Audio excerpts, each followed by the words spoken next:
থেকে আপনার মার নাম কি? বললেন আমার মার নাম আমেনা। হুসাইন বললেন আপনার মাকে কয়জনই চিনে? আপনি আমার মাকে চিনেন?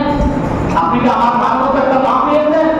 আমার মা হলো সাইয়্যিদাতুন নিসা, জান্নাতের মহিলাদের মধ্যে সর্দার, হযরত ফাতিমাতুজ জোহরা। আমার মার মতো কি আপনি একটা মা পেয়েছেন? রহমতের আশ্চর্য হয়ে গেলেন। হযরত হুসাইন বললেন না আরো কিছু বলবো নাকি? বললেন বলো দেখি। বললেন না আপনার নানার নাম কি? বললেন আমার নানার নাম আব্দুল ওহাব। হুসাইন বললেন না আপনার নানার নাম আব্দুল ওহাব। আপনার নানাকে কয়জনই চিনে?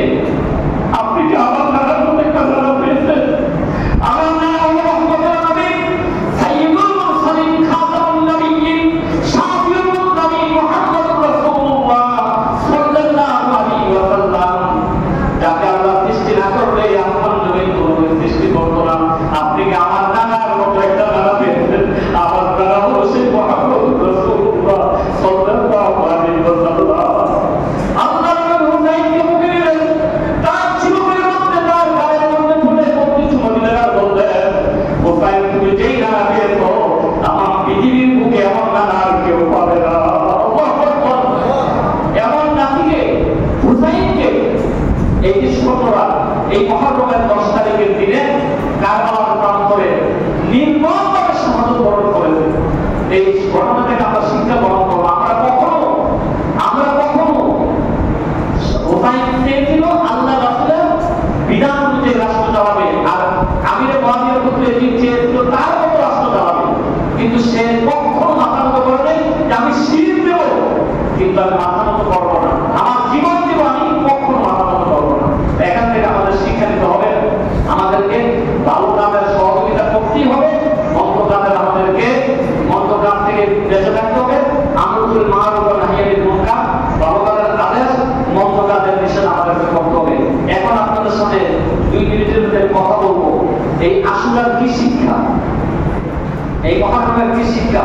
আশুরার শিক্ষা হলো বিজয় বা সফলতা যখন আসবে মোমেনরা চিন্তায় করে আল্লাহ তাদের প্রশংসা করবে। এখন দেখা যায় যদি সফলতা লাভ করে বা ভালো একটা করতে পারে সেখানে ভোর রাত্রে একটা সাজা দিয়ে এই সংসারকে উজ্জীবিত করে না।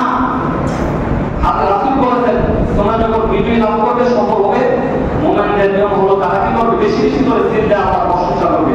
2 নম্বরে বিজয় আসবে রোজা রাখবে। যখন বিজয়ের মালা পড়বে বিজয়ের পাবে সফলতা পাবে তখন কি করবে মোমেনরা রোজা রাখবে। 3 নম্বর হলো ইমানি পরীক্ষা যখন আসবে ইমানি পরীক্ষায় মাহরুম হওয়া যাবে না, হতাশ হওয়া যাবে না, ভেঙে পড়া যাবে না, বিশ্বাস রাখতে হবে একমাত্র ইনি হুকুমি জাতিটা আল্লাহ মুখাত্মুল আমল দৃষ্টিদার একজন নেতা সে আল্লাহর উপর ভরসা রাখতে হবে।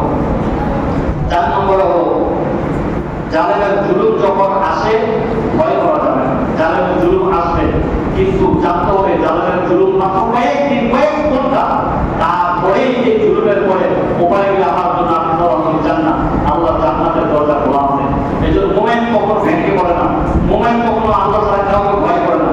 5 নম্বর হলো মোমেন যখন সফলতা আসবে তখন রোজার ক্ষেত্রে ইয়াহুদি এবং নাসারা যারা আছে তাদের বিরুদ্ধে আচরণ করবে। যেটা আমি হাদিস শরীফ থেকে বলছিলাম রাসূল সাল্লাল্লাহু আলাইহি ওয়াসাল্লাম বলেছেন তোমরা কি করো ইয়াহুদি এবং নাসারাদের বিরুদ্ধে আচরণ করো। তারা 10 তারিখে মুসা আলাইহিস সালামের ঘটনাকে কেন্দ্র করে তার শুকরিয়া আদায় তার 10 তারিখে রোজা রাখে। তোমরা কি করো 10 তারিখে রোজা রাখো, 9 তারিখে রোজা রাখো, অথবা 10 তারিখে রোজা রাখো, 11 তারিখে রোজা রাখো। তো যারা পারেন 2টা রোজা রাখবেন, ইহুদি এবং নাসারাদের বিরুদ্ধে আচরণ করবেন। এবার আজকে 5 তারিখ,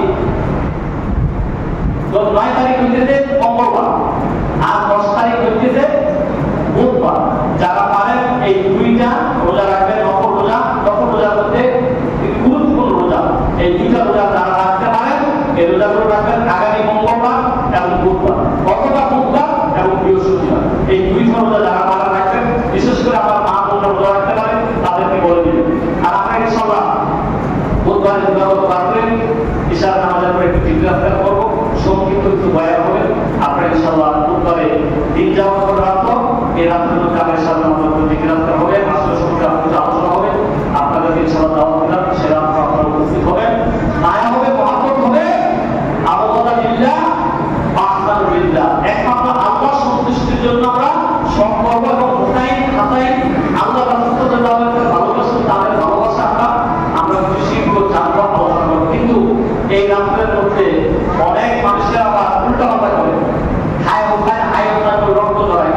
এক্সারসাইজ করে তারা শরীরের আঘাত করে, রক্ত জ্বালায়, এই করে সেই করে, আতশবাজি করে, অনেক কিছু করে, এগুলো সম্পূর্ণ নিষেধ ইসলাম করেছে। তাদের জীবনী সম্পর্কে বা মানব সম্পর্কে জানা, বোঝা, আলোচনা করা, সমালোচনা করা বা বোঝা, পর্যালোচনা করা, এগুলো দায় হচ্ছে। কিন্তু এগুলো যে বোমাবাজি বা এটার সাথে করা, রক্ত জ্বালানো, এগুলো কখনো ইসলামে এসে সমর্থন আপনার দায় মনে করেন। এগুলো কখনো আমরা আশুরা উপলক্ষে যে যতটুকু পারি আমরা এই দিন দান সৎকার করবো, এই দিন রোজা রাখবো। বিশেষ গুরুত্বের দিনটা হচ্ছে 9 তারিখের দিন, আগামী বুধবার দিন।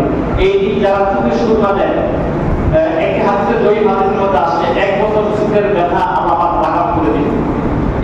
এই দিন যারা রোজাদারকে ইফতার করায় 1 বছর ইফতার করার সমস্ত সওয়াব এবং জয়ী হাদিস আছে, এর গুরুত্ব বোঝাতে চেয়ে যারা পারেন এই দিন দান সৎকার বেশি বেশি করবেন। আর মহানগর 10 তারিখের দিন ভালো ভালো রাত্রে ভালো ভালো খানা যদি খান, দুনিয়া এবং আখিরাতে আল্লাহ পাক ভালো খানার ব্যবস্থা করবেন। আল্লাহ পাক আমাদের সকলকে বুঝার তৌফিক দান করুন। রাসূল সাল্লাল্লাহু আলাইহি ওয়াসাল্লাম এই হাদিস থেকে আমাদের জীবনে করার তৌফিক দান করুন। আল্লাহ আইকে ওয়া ইল্লাল্লাহু আলাইহি ওয়া সাল্লাম। আসসালামু আলাইকুম ওয়া রাহমাতুল্লাহ। যারা সুন্নাত